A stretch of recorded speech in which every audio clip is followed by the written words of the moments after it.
Well, 6 years passed, and I spent that 6 years working really hard and playing a lot of tennis. And I would go to church here or there, but I had lost my zeal. And I always thought I'll go back one day, but not today. And I needed the Lord, just like in the parable of the lost sheep. He goes out and looks for what's lost. He looked for me and what was lost. And let me tell you what happened, how the great shepherd found this lost sheep. It was 1993.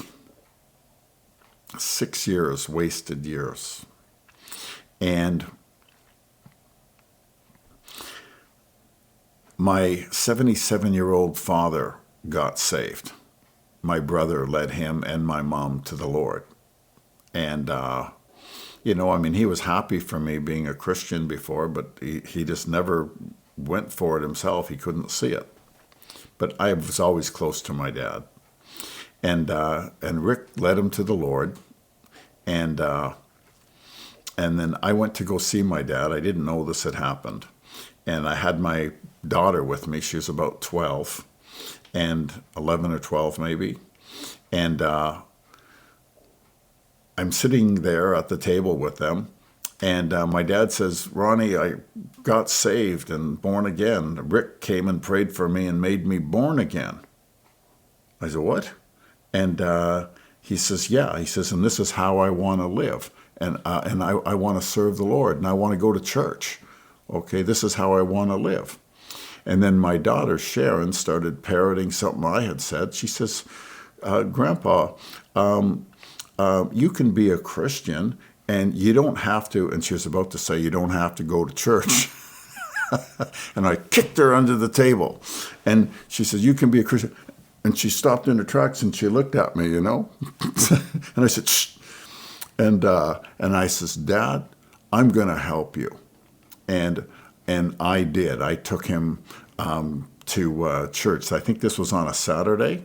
And I took him on the Sunday to church for a few weeks. Well, let me tell you what happened on Saturday night.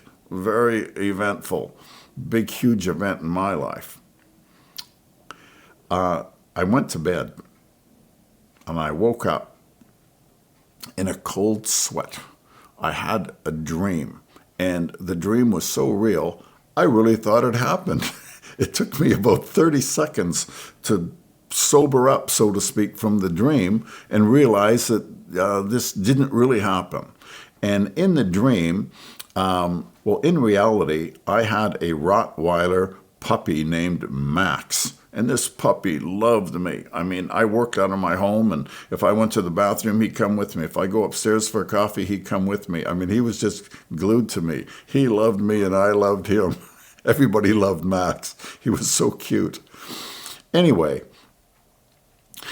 in this dream, I was walking Max somewhere, and some evil guy enticed Max over and threw him off a cliff. And for some reason, I didn't do anything right away. It was like I was like numbed out and didn't do anything. And then after a bit of time, a few minutes maybe, I don't know, I woke up out of my stupor and said, "What did you do?" And the guy laughed at me, and I put the boots to him, and then I was going down the cliff trying to look for Max's body, and 3 or 4 real evil people came up mocking at me and laughing, and I put the boots to them. Violence. It was a dream. And then I started looking for Max, and the dream ended there. And good thing to note is that in the dream, maybe he was still alive, I don't know, but I was looking, I was searching. And Max represented my walk with God, the family dog, and I had lost it, okay? But I woke up out of my sleep, and the devil that snuffed me out, I put the boots to him. And I went after Max and kicked anyone that was mocking or laughing or thinking that my life was a joke. Jesus said, all who come to me, I receive. And no one can snatch you out of my hand. If you've ever come to Jesus, just like I did, you can't be snatched out of his hand. And that's what happened to me.